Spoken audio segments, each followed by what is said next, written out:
Our scripture reading is from Exodus 1:22 through 2:10. Then Pharaoh commanded all his people, "Every son that is born to you Hebrews shall throw into the Nile, but you shall let every daughter live." Now a man from the house of Levi went and married a Levite woman. The woman conceived and bore a son, and when she saw that he was a fine baby, she hid him for 3 months. When she could hide him no longer, she got a papyrus basket for him and plastered it with bitumen and pitch. She put the child in it and placed it among the reeds on the bank of the river. His sister stood at a distance to see what would happen to him. The daughter of Pharaoh came down to bathe the water. While her attendants walked beside the water, she saw the basket among the reeds and sent her maid to bring it to her.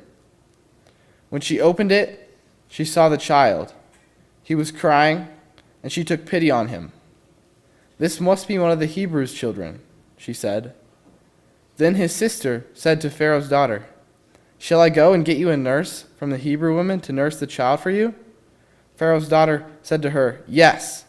So the girl went and called the child's mother. Pharaoh's daughter said to her, "Take this child and nurse it for me, and I will give you your wages."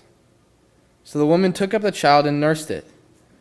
When the child grew up, she brought him to Pharaoh's daughter, and he became her son. She named him Moses, because, she said, "I drew him out of the water." This is the word of the Lord. Thanks be to God.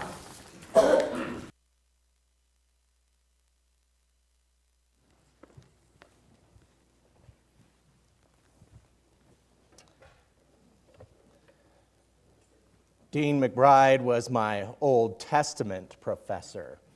And he had kind of the look of probably what an Old Testament professor should look like. He was well over 6 feet. He was old as dirt. In fact, some people said, he looked old enough to have written the Bible. By the way, in our NRSV version, one of the translations he did was actually the Deuteronomy section. And if you've ever had the Harper's Study Bible, his commentary is at the bottom. And so actually in the 90s, he did rewrite the Bible. But it was interesting because he always had these super hard tests. And they were just extremely hard. In fact, basically he said if you got even an A- or A+, you might want to think about going into biblical studies as a career. In fact, it was kind of one of those points or marks of kind of academicness, as you said what grade you got in Dean McBride's class. But it was interesting because nobody could ever get a 0 on his test, because he would test the two students on 2 women from the Hebrew Scriptures, and it wasn't Sarah or Rebecca, nor was it Deborah or like Huldah from the prophets, but 2 women from the book of Exodus. And Exodus is what we are looking at today. I'll give you their names a little bit later. But we are encountering in this book of Exodus the embodiment of evil in a totalitarian state. Before our present scripture reading, the narrator tells us that Pharaoh arose, and there was a Pharaoh arose who did not know his history. So, of course, as a history major, I think he's the worst Pharaoh ever. But Pharaoh evidently had never heard of Zephaniah, a.k.a. Joseph, which if you can say the name Zephaniah anytime, that's always kind of a good reminder. But last year, we learned that Joseph interpreted the dreams of a good Pharaoh, was placed as steward, saved the lives of all those along the Nile River. And we also learned that towards the end, one of the bad moves that Joseph did is when people needed grain and when they were at their most desperate, that Pharaoh enslaved the people, bought all the land, bought all the property. In fact, with Joseph helping Pharaoh enslaved the whole country, creating a totalitarian state. Now, as we learn today, there's a new Pharaoh, and he notices the sons and daughters of Israel have grown numerous, they have grown prosperous. They also do not worship Pharaoh, but their own peculiar God, and this Pharaoh cannot abide this. Now, the Pharaoh's first attempt was to crush the chosen people is to give them hard labor. This seems to be a theme. If we can just put them to work, we can crush their souls. And maybe some of us grew up with stories from the greatest generation who liberated such labor camps, Nazi labor camps in Germany, or as my grandfather did in Czechoslovakia. And the people of Israel, especially the men, did not break under Pharaoh's command. In fact, Pharaoh is thwarted because the people of Israel grew stronger, better at their work, a little bit more able, and were able to prosper. So Pharaoh's second attempt was going in secretly to the midwives of Israel, a certain Shiphrah and Puah. And these two women are the examples my professor, Dean McBride, would always share, because he would always share a story. Every year, at least a week before the test, he would say, yes, my tests are hard. In fact, I keep a copy or two, or someone clandestinely keeps a copy or two at the library, which one of my unwritten rules of working at the circulation desk was to keep copies of Dean McBride's tests. But every year he would share the story about his mentor at Harvard Divinity. And he was kind of a guy that stood out. He was an Illinois farm boy who turned professor. And in fact, when he was going to Harvard Divinity School, and this must have been around like 1910 or the early 1900s, he was noted for only getting one question wrong in all of Old Testament. And his professor said, since it was about a certain duo, I do not know or do I care about Shiphrah and Puah, nor will anyone else remember their names either. So it was peak passive-aggressive Presbyterian that Dean McBride, for all the classes he would teach, would have pastors and theologians, at least 2 generations, almost 50 years worth. They would know that Shiphrah and Puah was going to be on their test, so everybody learned their names. Now this is usually Shiphrah and Puah. I kind of save that for Mother's Day sermon, but I will briefly share that story here because hopefully you will have an installed pastor by then, God willing. And Shiphrah and Puah, this was the second attempt of Pharaoh, but they feared God. So when Pharaoh told them to kill all the infants as soon as they come out, all the male infants, the women decided, we're just not going to do that. We will fear God. And it's interesting because that's the only second time, 2 times that God is mentioned in the first 2 chapters of Exodus. So when they were ordered, they refused to. In fact, what they did is they said the Israel women are basically animals and they give birth before we even get there. They were smart enough to play on Pharaoh's prejudice, and they were well rewarded. In fact, the only other time Shiphrah and Puah are mentioned is when the people of Israel are leaving. Here are these 2 midwives who have strange, very non-Israelite names as they are leaving and going with the chosen people. And so that's kind of that story there. Last Sunday, as I was getting ready, coming home from church, and I was thinking about this, and of course I had read the scripture before and found out that there was a Pharaoh that didn't know history. And oddly enough, when I was looking at my feed, I noticed that Christian Historian was featured on the Trigonometry podcast. And the hosts are usually kind of center-left. They're immigrant comedy duo based in Britain, but they have kind of some interesting and very intellectual people. And their guest was Tom Holland. And Tom Holland wrote several books about ancient Rome, about Islam. He's probably best known for Dominion, which is about how the way Christianity revolutionized the world from the time of Rome until our modern day. It's a book also on my Amazon wish list, but Tom is also half of a different kind of duo that does The Rest is History podcast, which is one of my favorite. But in the midst of this conversation, he brought up an interesting point because they began kind of in their very British way to talk about kind of the moral worldview about what is happening in kind of their neck of the woods. And Tom mentioned that in the modern context, the reason folks are mentioning kind of Hitler all the time, and Hitler has taken the place of kind of the devil in pop culture because One of the comedy duos is like, why are people mentioning Hitler all the time? And, Tom, as a historian, was enlightening that. In fact, he said, kind of like I mentioned, is in popular culture, Hitler has taken the place of the devil. So we are left to surprise if John Welton, who wrote kind of the famous poetic work called Paradise Lost, which the main character there is the devil, is if John Welton was writing that today, he would kind of cast that epic in the 1930s Germany. Yet Tom Holland points out that we are beginning to see that the specter of even Hitler is losing its power or potency. He lifted up those who have living memory. Actual dealings with the regime of Hitler are all getting up there in age. I think one of the comedians said, it's just like, yeah, we just celebrated the 80th anniversary, so anybody who could have like a memory of that has probably been getting a pension for 20 years by now. So even kind of the youngest people don't really have a memory of the actual regime. They also said that we are seeing an increase, and some would say overuse, of calling folks Hitler or fascist in the past decades.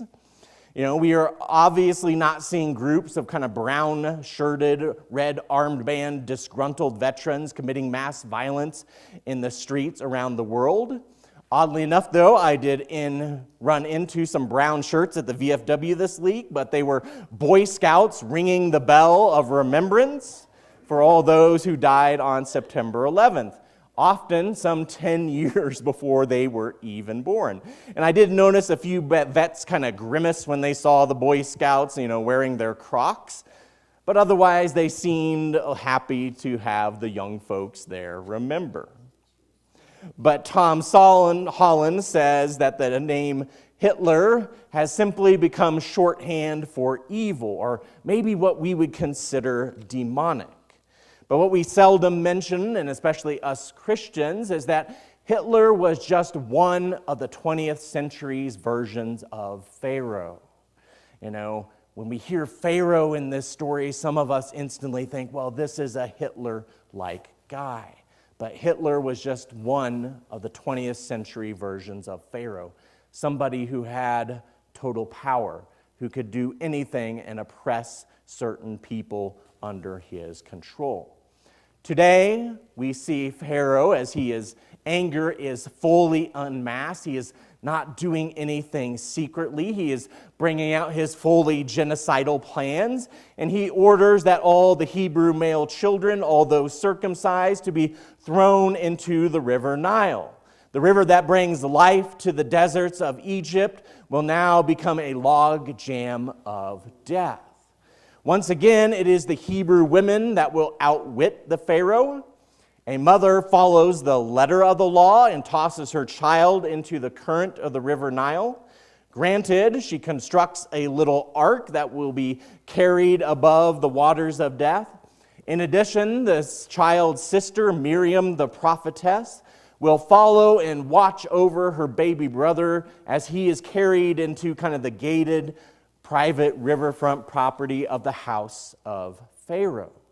And that's when something miraculous occurs. The child comes to rest in the reeds by the exact place where the daughter of Pharaoh goes to bathe. And now let's remember that at this time there is no social media, nor was it kind of a Hollywood trend to adopt children from minorities in Africa. The daughter of Pharaoh, out of circumstance and the goodness of her heart, adopts this child.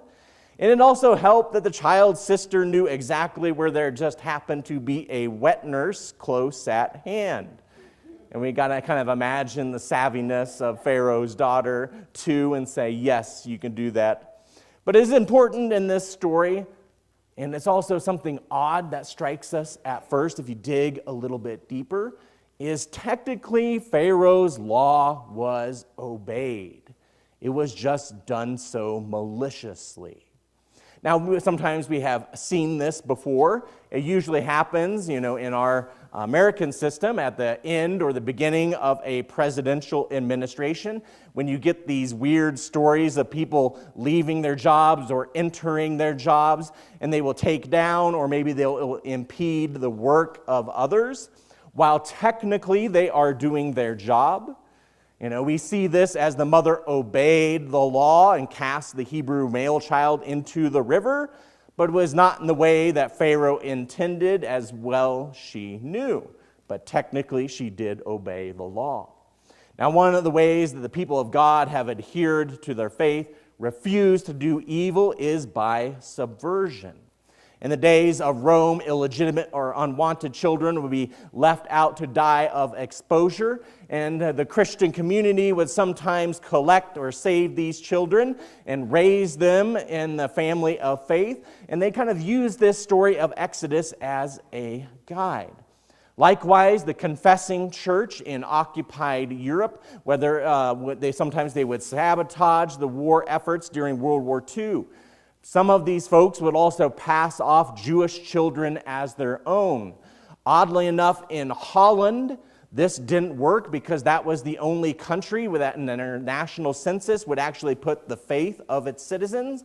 So the reason we know of Anne Frank kind of hiding at the office is because a lot of the Christians couldn't kind of pass off Anne as one of their own. They knew where all the Jewish folks were, so she had to hide in an office. In our day and age, when we are reminded that our faith comes before our government, we are required to make personal stands. I was reminded of this week because about every Friday was my day off when I was intrimming a church down the road in Cortez. And one of the regular old timers was a fellow named Bob, who used to be the superintendent up there at Mesa Verde. But he had been a superintendent of a couple small parks in Utah as well. And one time he kind of shared a story because he said, it's like, well, John, you're pretty religious. And it's like, yeah, I preach on Sunday. That's kind of goes with the territory. But he was sharing this story when he worked at a national park in Utah. And there was this very conservative, very young Mormon. He kind of been kicked out by his family, so he needed a job, but he still wanted to maintain his faith, so he didn't really want to work on Sundays. And then, his family was kind of, giving him, some trouble because the job he could find out there in rural Utah was at the national park. And so Bob, when he hired this guy, advised the young man as long as he was superintendent, he would never have to work on Sunday, but he could not guarantee that the next superintendent would have that policy. So he kind of sat down the young guy, advised him. It's just like, if you have moral issues, if you cannot render unto Caesar, then perhaps this is not the place for him. Now, Bob eventually left to become the superintendent down at Mesa Verde. And he said, well, right about that time, the young man was not going to risk it. And it had been a few years, and so he actually started his RV park right outside of the national park in Utah rather than working for kind of the campsites and parks within the camp. And it was interesting because Bob said whenever he and his wife would take their trailer and make their way back to Oakland, California, where his family was, they would specifically stop and stay at that guy's RV park and see, kind of his old friends from that era. Now, Pharaoh's daughter decided not to remove herself from the controversial acts of her father. She abided by the rules of the realm, and she actually adopted this boy who was marked as God's own after the Hebrew fashion. Pharaoh's own legal grandson was a member of God's own chosen people, which is kind of an interesting twist. We also need to point out that kind of the chapter 1 of this book, that Pharaoh, who was described as acting shrewdly, or sometimes it's described as wisely, it's interesting to see that he is outmaneuvered, one may even say outwitted, by 2 humble midwives, 1 caring mother, and his own daughter, which I think kind of adds a little bit of an extra burn to Pharaoh. He's described as the one who doesn't know history, but thought he was wise. And here, as the all-powerful ruler of the greatest nation on earth, according to the Egyptians, he is getting outwitted by all the women in society. It is also interesting that when the child is weaned, that he is brought to the daughter of Pharaoh, and she names him Moses, and Moses sounds suspiciously like Thutmoses, which is a common Egyptian name for princes and generals. Moses vaguely comes from the Hebrew word to draw out or carry away. It is interesting that one of those Hebrew kind of play on words comes around Moses, because he will draw up and he will carry away the people of Israel, the sons and daughters of Israel, to the wilderness and watch them march into the promised land. The scripture today in Exodus reminds us that ethnic cleansing, that political violence is nothing new to the people of God. It can arise seemingly out of nowhere. It requires a response from each and every one of us, especially if we have a conscience. If we want to take our examples from Shiphrah and Puah, they made their decision to fear God, and they simply defied Pharaoh while feeding his prejudice. We also see that the oppressed women of all ages in that society maliciously complied to the letter of the law, but not the spirit of that unjust law. The daughter of Pharaoh, protected by her position, by her class, and by her family, was able to outwardly defy her father within the bounds of law and social pressure. In our own day and age, as individuals, we need to wrestle with our conscience. We need to know where our boundaries are. We have to know what we can do or not do, where we can comply, where we can subvert, or we can take a stand in open defiance. We will not be immune to the pushback that follows. Yet we can take setbacks and know that we are living lives worthy of our Creator. We see as the people of God that often we come in contact with evil, and we do not have to bow down. We can take many different actions.